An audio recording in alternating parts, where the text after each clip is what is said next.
오늘 본 말씀을 통해서 주목받는 성도와 교회라는 제목으로 하나님의 말씀 증거하겠습니다. 똑같은 옷을 입고 뛰어도 그 운동 선수들 가운데 보면 유독 눈에 띄는 선수가 있습니다.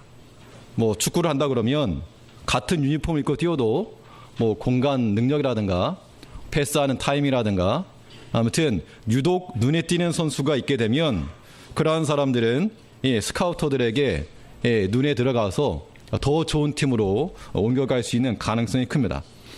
또 예를 들어서 어떤 춤을 추는 사람이 있어도 수많은 사람이 나와서 춤을 춰도 유독 좀 더 잘하는 사람은 눈에 띈다는 겁니다. 자, 우리가 이 땅 가운데서 하나님을 믿으며 살아가는 개인이고 또는 교회입니다. 수많은 성도들이 있고 수많은 교회들이 있지만 하나님께서 보실 때 눈에 띄는 수많은 성도들 가운데 눈에 띄는 성도들이 있고 또 수많은 교회 가운데 특별히 하나님 눈에 띌 만한 그런 교회가 있을 거라는 겁니다. 그러면 우리가 어떠한 성도, 어떠한 교회가 되어야 마땅한가? 그냥 대충 뛰다가 존재감 없이 사라지는 것이 아니라 하나님 눈에 띄어서 하나님의 손에 붙들려 쓰임받는 그러한 성도가 되고 그러한 직분자들이 되고 그러한 교회가 되기를 우리는 소망히 한다는 겁니다. 그렇다면 우리가 하나님께 주목받는 그러한 성도가 되고 교회가 되기 위해서 갖추어야 될 요건은 무엇이겠는가? 오늘 본 말씀을 통해서 살펴보도록 하겠습니다. 첫 번째는 우리가 하나님 앞에 눈에 띄는 주목받을 만한 성도와 개인이 되려면 이 감사의 차원을 달리할 수 있어야 됩니다. 바꿔 말해서 감사의 차원을 달리하는 성도와 교회는 하나님의 눈에 쏙 들어가는 겁니다. 이 감사의 차원을 달리한다는 건 무엇인가? 그것은 곧 하나님으로 인하여 감사하는 겁니다. 무엇으로 감사하는 겁니까? 하나님으로 인하여 감사하는 겁니다. 이 감사의 조건이라고 말할 때 때로는 물질이 풍성해져서 감사할 수도 있고 혹은 자녀들이 잘 돼서 감사할 수도 있고 혹은 뭐 승진을 해서 감사할 수도 있고 여러 가지 육신적인 것, 외적인 조건이 좋은 조건으로 변화되어서 감사할 수 있는 겁니다. 그런 감사라고 하는 것을 우리가 1차원적인 감사라고 한다면 하나님으로 인한 감사는 외적인 조건이 나에게 오지 않아도 물질이 풍성하지 않았어도 자식들이 잘 되지 않았어도 내가 비록 승진과 같은 그런 유익한 것을 누리지 못하였을지라도 하나님 앞에 감사할 수 있는 것이 좀 더 차원을 높이는 그런 감사라고 하는 겁니다. 욥이 그 자녀들을 하루에 다 잃었고 그의 소유를 하루에 다 잃어버렸지만 그가 했던 말은 무엇인가? 하나님은 경배 받으시기에 합당한 자로다. 주신 자도 여호와시오 취하신 자도 여호와시니. 이런 마음으로 나간 사람들, 이런 것이 하나님으로 인하여 감사하는 사람들이요, 이것이 곧 하나님의 눈에 띄는 그러한 성도, 교회가 된다는 겁니다. 실제적으로 하나님께서 욥에 대해서 어떻게 평가하셨는가 하면 마귀가 와서 시험할 때 하나님께서 내가 욥을 유의하여 보았느냐, 그와 같이 진실하고 순전한 자가 없다 라고 할 만큼 하나님의 눈에 띈 그러한 개인과 성도였다는 겁니다. 이제 우리가 이 욥과 같은 그런 마음을 가지고 감사의 차원을 달리하여 하나님으로 인하여 감사할 수 있는 우리가 되어야 마땅합니다. 하나님으로 인하여 감사할 수 있다는 것은 현실적인 문제를 넘어서야 될 것을 말하고 있습니다. 사실 우리가 현실적인 문제가 눈앞에 가로막고 있으면 그런 문제는 이제 어려운 문제겠죠. 어려운 문제, 내가 감당하기 힘든 문제, 그런 게 있으면 도대체 감사할 게 생각이 안 나는 겁니다. 아무리 내가 교회에 와서 예배를 드리고 말씀을 듣고 찬송을 부르려 그래도 직장에서 그 문제만 생각하면 머리가 아프고 집에서 그 문제만 생각하면 머리가 아프고 또 내 어떤 최근에 일어났던 그런 문제만 생각하면 정말 생각하기도 싫을 만큼 얼굴이 찌푸려지는 그런 상황이 있을 수 있다는 겁니다. 그럴지라도 하나님 앞에서 우리가 하나님으로 인하여 그런 상황을 주신 하나님께 도리어 감사하고 그런 마음을 갖는 것이 곧 하나님의 눈에 드는 우리가 그런 비범한 하나님께서 찾으실 만한 그러한 성도들이라고 하는 겁니다. 1차원적인 것에서 벗어나서 좀 더 고차원적인 그런 감사가 나타나야 됩니다. 시편에 보면 시편 기자가 이렇게 표현했습니다. 하나님이여, 우리가 주께 감사하고 감사함은 주의 이름이 가까움이라. 감사한 이유가 무엇인가? 내가 돈을 많이 벌어서 감사한 것도 아니고 건강해서만도 아니고 뭐가 잘 돼서만도 아니라 내가 주께 가까운 것, 주의 이름이 가까운 것으로 내가 감사하고 감사합니다 라고 말했다는 겁니다.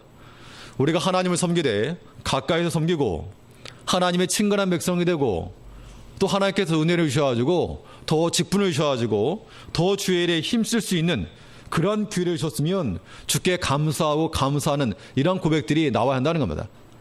특히 목회자는 말할 것도 아니고 직분자들 모든 성도들이 하나님의 이름으로 인하여서 하나님의 이름이 가까운 곳을 인하여서 내가 감사하고 감사합니다 라고 하는 그런 신앙 고백 나올 때 하나님께서 그러한 백성들을 사랑하시겠죠.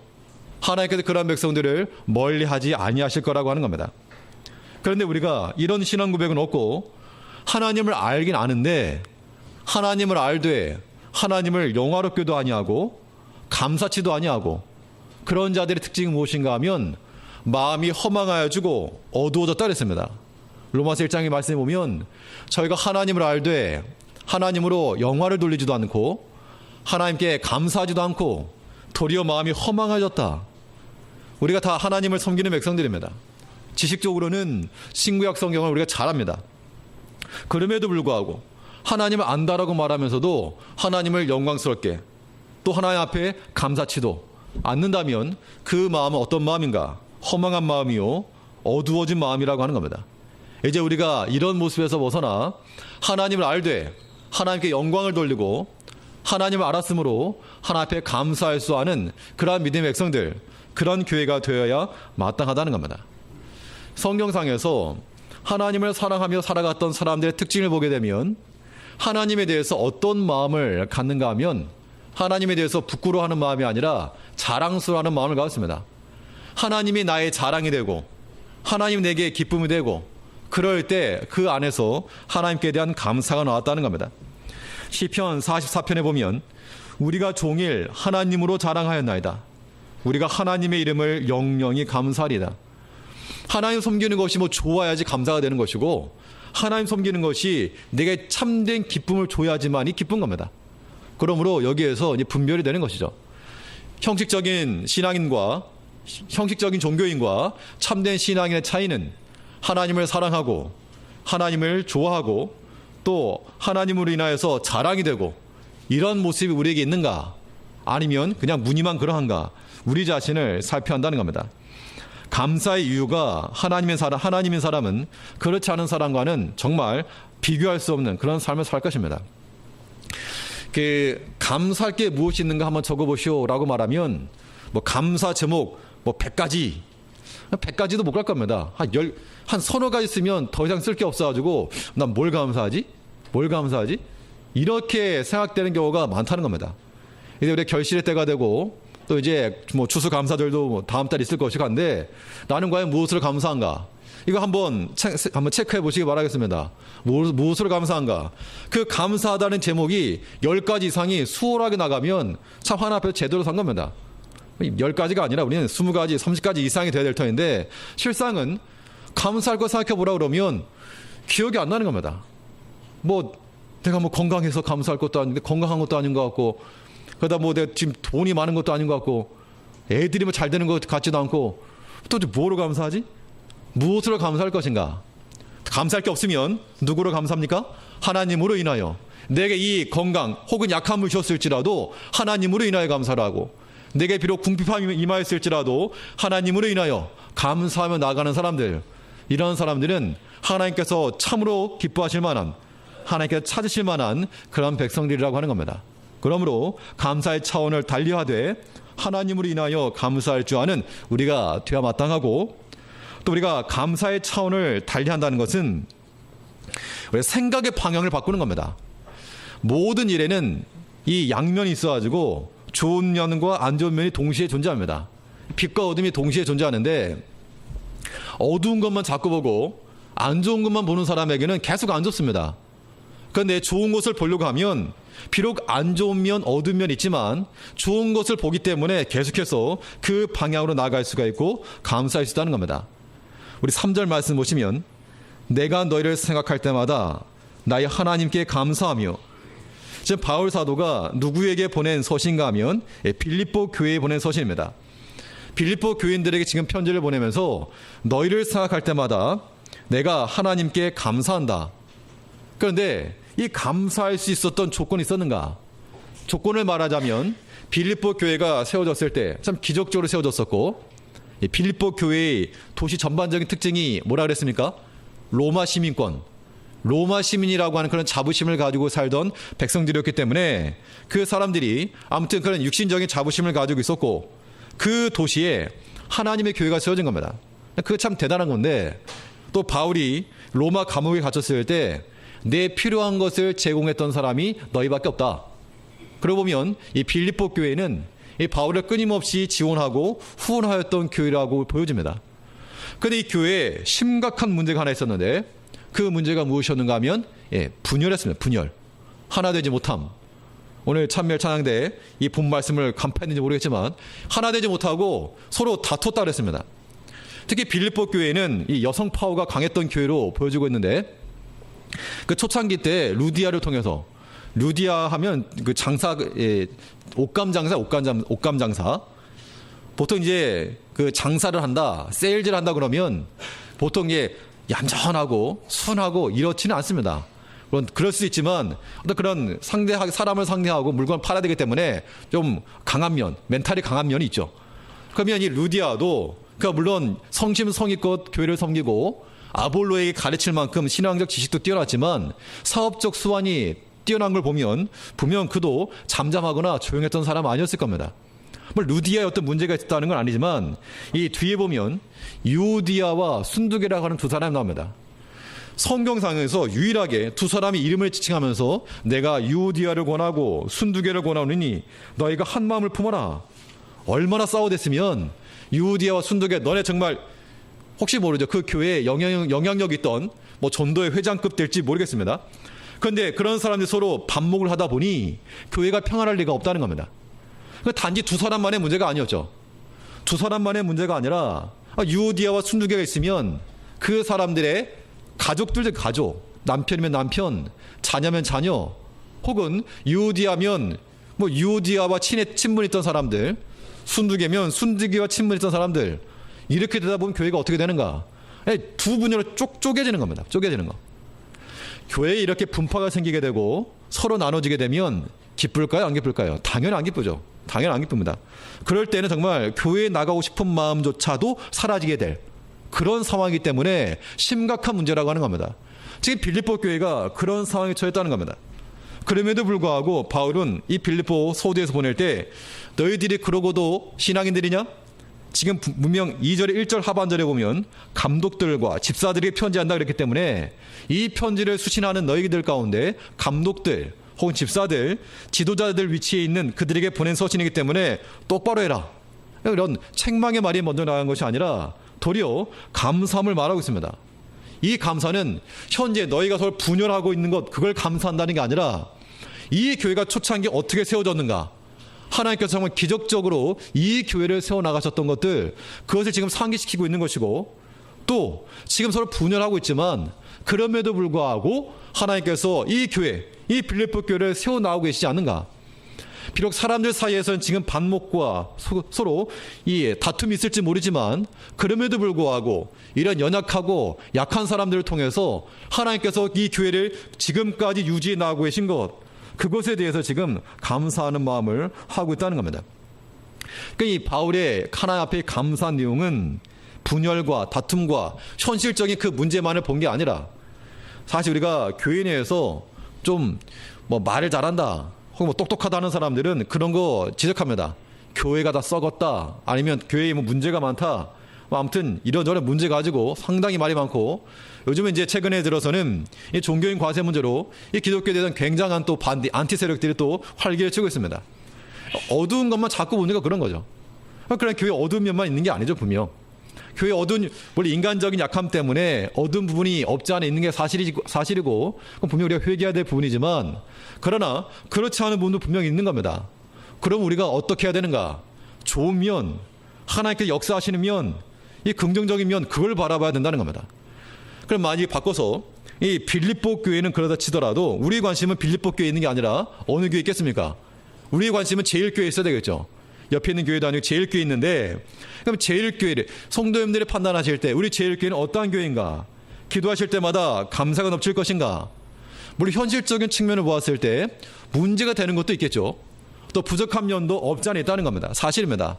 그러나 그런 것만 보지 않고, 그럼에도 불구하고 하나님께서 오늘날까지 하나님께서 교인들을 지켜주시고 교회를 붙들어주시고 오늘에 이르기까지 붙들어주신 거, 그거 감사한 것이죠. 또 하나님께서 각 처소에 또 직분자들을 세워주시고 섬길 수 있는 그런 일꾼들을 세우신 거, 그게 감사한 거라는 겁니다. 우리가 그런 측면에서 현실적인 문제, 어려움 이런 것만 볼 게 아니라 하나님께서 도리어 붙들고 쓰시는 그런 면을 보고 감사할 줄 아는 마음, 이런 것이 감사의 차원을 달리하는 겁니다. 달리하는 거예요. 우리가 이제 앞으로 하나님께서 우리 제일교회를 성장케 하시겠죠. 당연히 속으로 다들 아멘 하셨을 거라 믿고, 당연히 교회를 성장케 하실 것이면 자리가 이제 빽빽해가지고 모자랄 것이고, 우리 이제 교회 학교도 애들이 지금은 좀 적지만 이제 앞으로 더 많아지게 될 것이고, 예, 아멘 또 막 들렸습니다 지금. 예, 그러면 사실 우리가 어떤 눈에 보이는 것만 가지고는 이러냐 이렇게 말씀할 수 있다고요. 근데 그렇게 하지 말자는 겁니다. 하나님으로 인하여서 감사하고 하나님의 가능성을 스스로 막지 말자는 얘기죠. 이제 뭐 유치부 담당 전사님과 또 저희 전사님도 이제 오실 계획으로 되어 있습니다. 되어 있는데, 오게 되면 뭐 애들도 없는데 뭐 각 부서마다 이렇게 전사들 세워놓냐 이렇게 말씀하지 마시고, 앞으로 많아질 거니까 미리 해놔야죠. 미리. 그리고 이게 지금 현재 관리 차원이 아니라 이제 더 전도에 나가야 되는 거죠. 저는 개인적으로 감사한 게 9월 들어서 전도 모임 토요일을 바꾸면서 생각했던 것 이상으로 성도님께서 많이들 참석을 하시고 또 힘써 전도하시는 모습에 대해서 굉장히 고무적입니다. 어제도 이제 남전도에서 많이 나오시고, 특별히 3인조가 우리는 3.1초 앞에 내려줘 해가지고 3.1초 앞에 내려드렸더니 또 이제 아무튼 하고 오셨던 모양입니다. 뭐 그동안 안 해서 그렇지 하면 다들 하시죠. 또 하다 보면 또 하는 겁니다. 어제 이제 그 면접을 오셨던 그 전사님께서 밖에 서 계시다가 이제 모양실 와서 하는 말이, 토요일에 왜 이렇게 사람들이 교회 많냐고, 무슨 생사 있었냐고, 우리 토요일마다 이렇게 모인다 그랬더니 교회가 참 활기가 있네요. 한 3주밖에 안 됐는데. 그렇다고, 이렇게 그렇다고. 예. 뭐, 오면은 뭐 그런 줄 알겠죠. 그런 교회인 줄 알겠죠. 옛날부터. 아무튼 우리가 좋은 방향 생각하면 되는 겁니다. 다들 나오셔서 전도에 열정들이 있고, 다들 마음 가운데 하나님의 교회가 잘 되길 바라는 그런 소원들, 마음을 다 가지고 계실 거기 때문에 우리가 합심하여 또 내가 열애되지 않고 나도 한 마음 되어서 주 앞에 나갈 때, 그때 하나님께서 반드시 역사해 주실 거라고 하는 겁니다. 바울 사도는 그가 빌립보 교회를 세웠지만 그의 마음대로 교회가 돌아가지 않았습니다. 교인들 간에 화평이 일어나고 서로 화목하길 바랬는데 실제적으로는 분열됨, 그 중에서 가장 중심적인 인물들이 서로 반목했을 때 얼마나 어지럽겠습니까?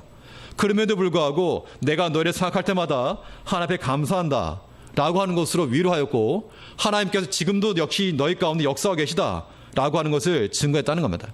그럼 우리가 하나님 앞에 감사의 차원을 달리하여 하나님으로 인하여 감사하는 그런 개인과 교회가 되고, 또 우리 생각을, 방향을 감사로 바꾸어서 감사할 것을 찾아낼 줄 아는 그런 성도와 개인이 교회가 되기를 간절히 바라겠습니다.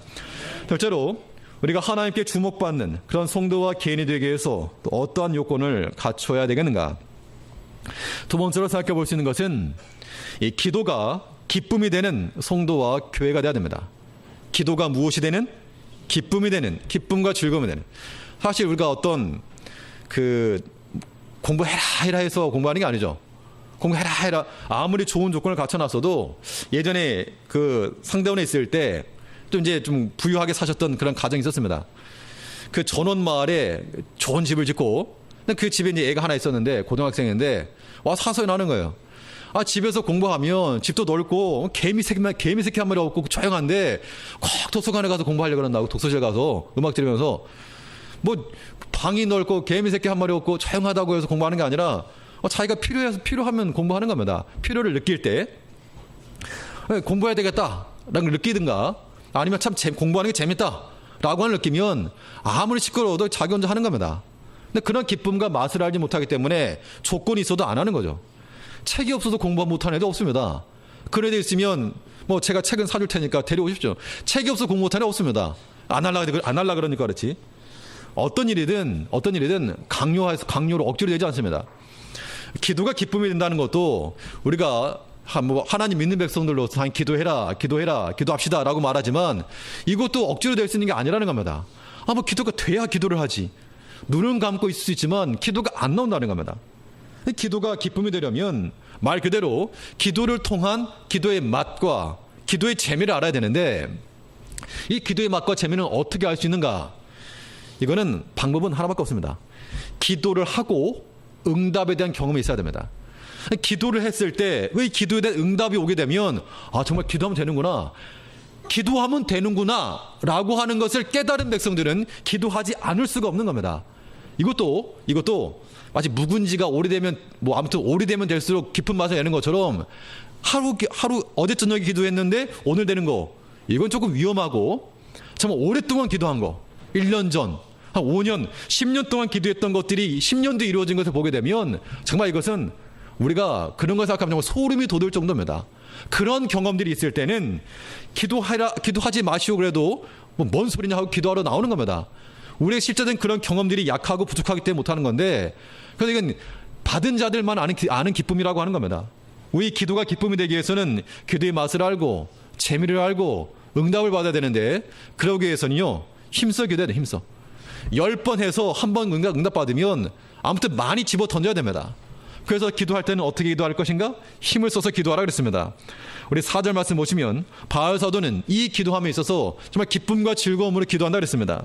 4절에 간구할 때마다 너희 무리를 위하여 기쁨으로 항상 간구함은, 이 바울 사도가 이 빌립보 교회를 생각하면 얼마나 머리가 아팠겠습니까? 지긋지긋하고, 아무튼 이쪽 사람 말 들으면 이런 게 맞는 것 같고, 또 저쪽 사람 말 들으면 이게 맞는 것 같고, 이쪽 사람 말 듣자니 저쪽 사람이 뭐라 그럴 것 같고, 저쪽 사람 말 듣자니 이쪽 사람이 뭐라 그럴 것 같고, 생각하면 생각할수록 고민이 되고 머리가 터질 것 같아가지고 그냥 생각 안 하고, 그냥 빌립보 교회만 교회냐? 내가 지금 빌립보 교회에 있는 것도 아니고 그냥 다른 거 생각했을지도 모를 일이라고 하는 겁니다. 그런데 바울은 어떻게 했는가 하면 3절부터 보니까 내가 너희를 생각할 때마다, 지금 비록 몸은 떨어져 있지만 이 바울이 빌립보 교회만 세웠던 게 아니라 고린도 교회, 데살로니가 교회, 교회가 많았죠. 그 많은 교회들 가운데서 빌립보 교회를 빼놓지 않고 사했다는 겁니다. 또 너희를 위하여 간구할 때마다, 그러니까 머리 아프다고 해서 그냥 열애시킨 게 아니라 너희를 위해서 내가 간구하고 있다. 그 기도할 때 내가 너희를 기쁨 가운데 기도하고 있다라고 말하고 있다는 겁니다. 우리가 이 기도의 기쁨, 이제 그 하반기 사역 가운데서 크게 신경 쓰는 것 가운데 하나가 성경 공부. 이건 이제 한 18분 모이시나요? 18분? 외부에서도 한 분 나오시고, 저 옆에 저쪽 무슨 교회에서도 한 분 나오시고, 아무튼 나오시는데 도중에 나오셔도 괜찮습니다. 아무 때 나오셔도 아무 때 나오셔도 상관없으니까 아무튼 나오시기를 힘쓰시길 바라고, 그거는 이제 그래도 생각보다 이렇게 잘 나오시고 계시고, 전도하는 것도 생각보다 잘 하고 계시고, 이제 딱 나머지 하나, 제 마음속에 남아있는 나머지 하나, 기도하는 겁니다.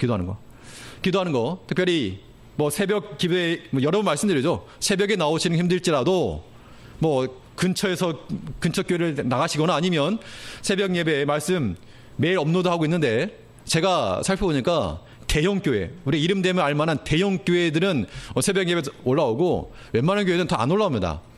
이거는 제가 정말 신경을 써서 하는 거기 때문에 저희 목회자의 마음을 좀 이해하는 심정으로 같이, 특히 직분자들이라면 의무적으로 매일 그 말씀들 좀 들으셔야 되겠습니다. 그리고 같이 기도하셔야 됩니다. 어떤 경우는 조회수가 0에 0. 물론 홈페이지 안 나오지만 저는 볼 수 있습니다. 0. 물론 이제 매일같이 확인하시는 분이 한 분 계셔서 왜 수요 예배 왜 안 올립니까? 문자 오기도 하고, 또 어떤 날은 똑같은 걸 2번 올렸더니 왜 똑같은 걸 올립니까? 그래가지고 바꾸기도 하는데, 아무튼 직분자들께서는 의무적으로 우리 같이 말씀 듣고 명설교 들으라는 얘기 아닙니다. 오늘 함께 마음 나누자는 얘기죠. 말씀 듣고 함께 기도하고 그 마음 가셔야 됩니다. 그러면 그 새벽 예배 나온 걸 인정해 드릴 테니까. 대신에 이제 금요 기도회입니다. 교회가 살아있다는 증거, 사람이 많이 모이는 것도 중요한데, 이제는 무엇으로 자랑해야 되겠는가? 기도하는 곳을 좀 자랑해야 될 것 같습니다. 특히 우리 청년들이 좀 많이 분발했으면 좋겠고, 불타는 금요일, 불금은 기도에 불타라고 있는 것이지 어디 가서 클럽에 가서 불타라고 있는 게 아닙니다. 청년 힘을 써서 기도 자리에 나오셔야 되고, 우리 성도님 직분자들 당연히 나오셔야 되고, 당연히 나오셔야 되고, 그 다음에 이제 하나님 나라에 가까이 계신 분들, 돌아가시라는 얘기가 아니라 이제 좀 더 가까이 계신 분들은 우리 자녀들 위해서 더 힘써 기도하고 교회를 위해서 정말 기도를 뿌려야 됩니다. 순교의 피를 뿌린 심정으로. 시대가 좋아서 저희 순교자가 되지 못할지라도 순교의 피는 못 뿌려도 기도의 눈물은 뿌리신다는 그런 각오를 가지고 아무튼 기도하는 자리에 힘써 나오셔야 됩니다. 근데 이번 주 금요일은 쉽니다. 이번 주 금요일만 쉬시고 다음 주부터는 힘써 나오셔야 됩니다. 그래서 아무튼 기도하는 자리가 자랑돼야 됩니다. 아무튼 우리가 기도하는 것이 기쁨이 되고 즐거움이 되고 한 마음 되어서 기도하였을 때 하나님 역사하신 것이 우리 가운데 체험이 되게 되면 그거 기도 아니할 수 없다는 겁니다. 성경에 보면 힘써 기도하라고 여러 군데서 말하고 있습니다. 기도를 항상 힘쓰고, 로마 12장에서는 환난 중에 참으며 기도에 항상 힘쓰며, 사도행전 1장에서 마음을 같이하여 전혀 기도에 힘쓰니라. 예수님께서도 누가복음 22장 44절에 예수께서 힘쓰고 애써 더욱 간절히 기도하시니, 예수님께서도 이 땅에 계시면서 하나님의 아들로서 돌을 변하여 떡을 만드실 수 있는 능력 있는 하나님의 아들이셨음에도 불구하고 그가 애써 간절히 힘써 기도하셨다는 겁니다. 이제 우리가 예수님을 닮아가는 주의 제자들로 살아가려면 무엇보다도 전도하는 것도 닮고 또 기도하는 것도 닮아야 되겠습니다. 우리 자녀들의 기도를 하나님께 외면하지 않으시는 겁니다. 아이들 중에도 보면 어떤 부모가 응답할 때까지 계속 옆에서 종알종알 되는 애들이 있고, 부모가 안 돼! 그러면 그냥 얘기 안 하는 애들이 있습니다. 그러면 한번 필요를 구했다가 안 된다고 부모의 어떤 응답이 없을 때 가만히 있는 애들은 안 들어줍니다. 뭐 그냥 간절함이 없는가 보다. 근데 옆에서 계속 종알종알 되는 애들은 안 들어줄 수 없는 겁니다. 사탕 사달라고 계속 안 된다 그래도 사탕 불러대면 어쩔 수 없이 나중에 그냥 하나 주고 마는 건데 먹고 양치하라고 하고, 우리가 하나 앞에 매달려가지고 기도하는 쫑알쫑알 그러는 심정 가지고 하나 앞에 매달려 힘써 애써 기도하는 거. 힘써 기도한다는 것은 간절함을 가지고 기도하는 거죠. 간절함 가지고. 사랑한다는 증거는 무엇인가? 사랑한다는 증거는 기도하는 겁니다. 기도하지 않으면 사랑하지 않은 겁니다. 우리가 자녀들 위해서 기도하시죠? 왜 기도하시는가? 사랑하기 때문에 기도하는 겁니다. 우리가 만일 교회를 위해서 기도한다면 교회를 그만큼 사랑한다는 것이고, 나라를 위해서 기도한다면 나라를 사랑하는 겁니다. 사실 부모님들이 자녀 위해서 기도 안 하면 누가 해줍니까? 옆집 아저씨가 해줄 것도 아니고, 또 우리 교회 성도님들이 교회를 위해 기도 안 하면 누가 기도합니까? 옆에 있는 교회가 제일 교회에서 기도하지 않겠죠. 또 우리 나라 백성들이 나라를 위해 기도하지 않으면 일본 사람들이 기도하겠습니까?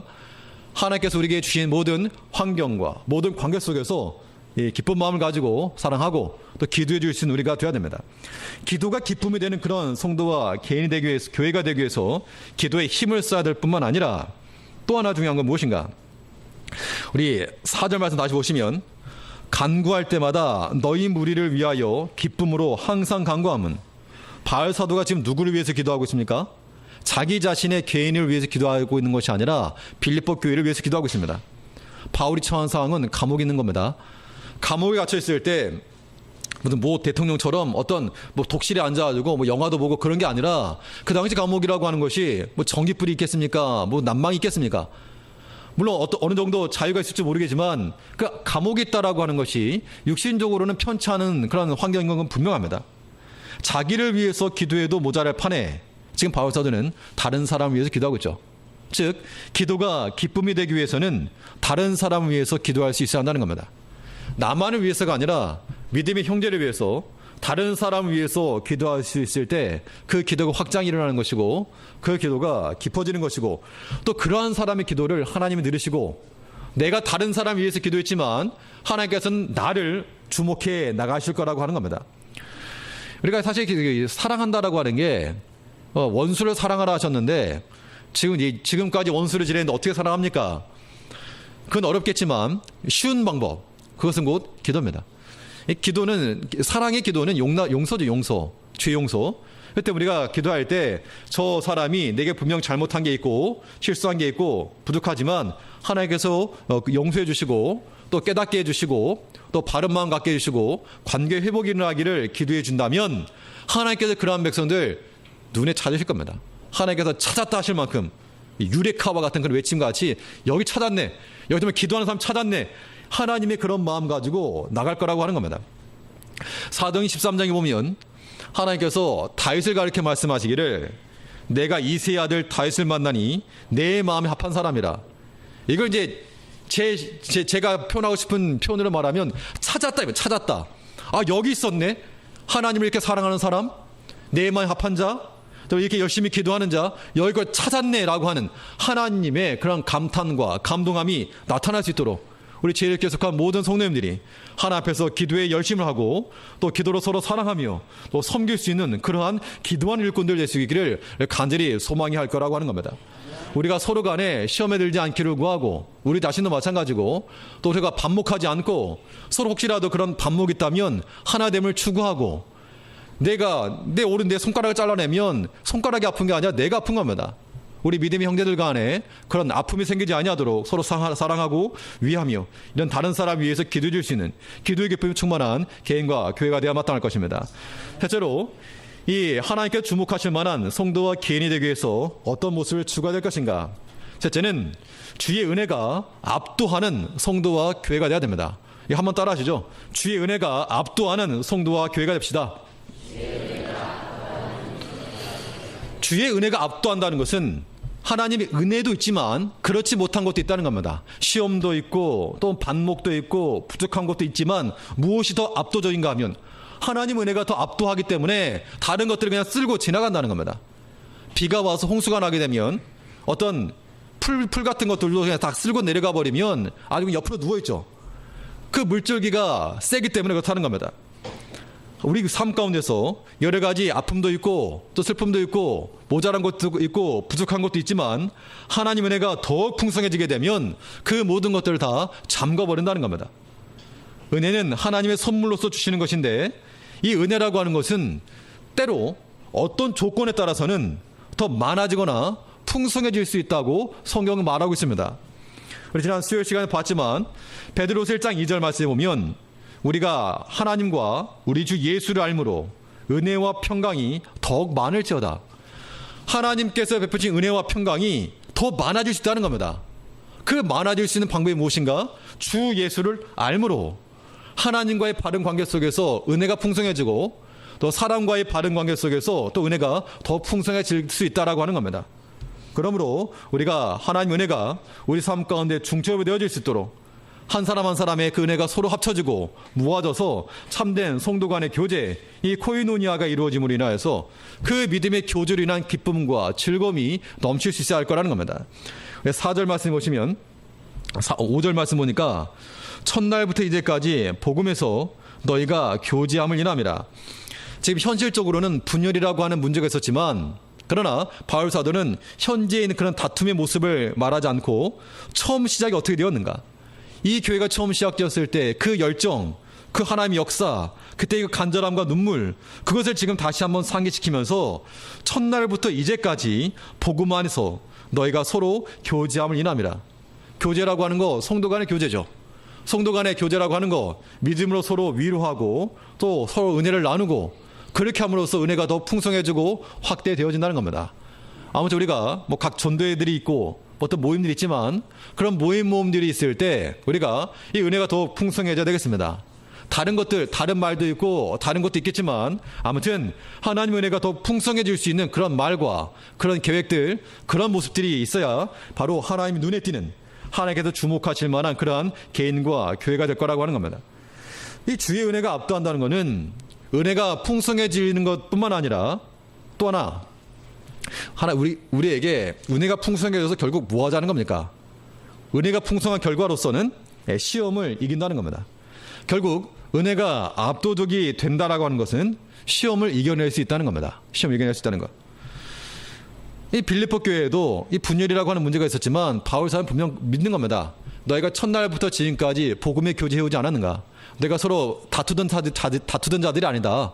믿음 안에서 한만 품고 나가던 거 아니었는가? 아니, 다툼이라고 하는 것도 교회를 위해서 봉사하려다가 서로 간의 의견이 불일치하는 것이지 교회에 손해를 주려고 싸우는 건 없습니다. 뭐 지금도 마찬가지입니다. 만일 교회에 대해서 어떤 반목이 있다, 그럼 그 얘기를 들어보면 전부 다 교회를 위해서 하는 말이고 교회의 유익함을 위해서 하는 말이지 교회에 손해를 주기 위해서 그렇게 말하지 않습니다. 각자 서로 갈등이 있을지라도 그 중심에는 교회를 위하는 마음들이 다 있다는 겁니다. 지금 그것을 이야기하고 있는 겁니다. 복음 첫날부터 너희가 복음 안에서 교제하지 않았는가? 우리 마음속에 다 하나님의 교회를 위한 마음이 있지 않는가? 그 마음으로 다시금 하나가 되라 라고 말하고 있는 겁니다. 이 은혜라고 하는 것은 서로 합쳐질 수 있는 겁니다.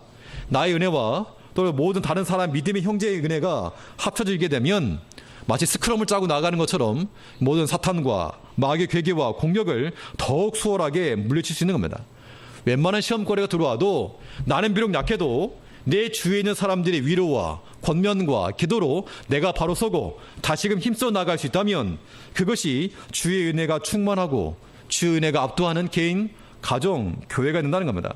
그러한 공동체는 시험이 있어도 웃으면서 이길 수 있는 겁니다. 그까짓 거 시험이 있어도 모기가 있으면 잡으면 되는 거죠. 뭐 호랑이가 오면 좀 무서워서 도망갈지 모르지만 모기 정도면 그냥 잡을 수 있는 겁니다. 힘이 있으니까. 호랑이를 때려잡을 힘이 있으면 이리 오너라 하겠지만 우리가 시험을 이길 만한 힘이 어디서 주어지는가? 주의 은혜에 있다는 겁니다. 하나님 은혜가 우리 가운데 충만하고 성도 간의 은혜가 충만하고 그 믿음의 교제 안에서 기쁨과 즐거움이 있을 때 어떤 시험과 어떤 난관도 능히 이겨낼 수 있을 거라고 하는 겁니다. 이런 믿음 가지고 사는 것이 우리에게 필요한 겁니다. 우리가 하나님을 인하여서 차원을 달리하는 감사와 또 기쁨으로 구하는 기도와 풍성한 은혜를 소유하여 하나님을 주목하시고 기뻐하시는 그런 성도가 되고 그런 직분자들이 되고 그러한 교회 되기를 간절히 바라겠습니다. 다 같이 기도하시겠습니다.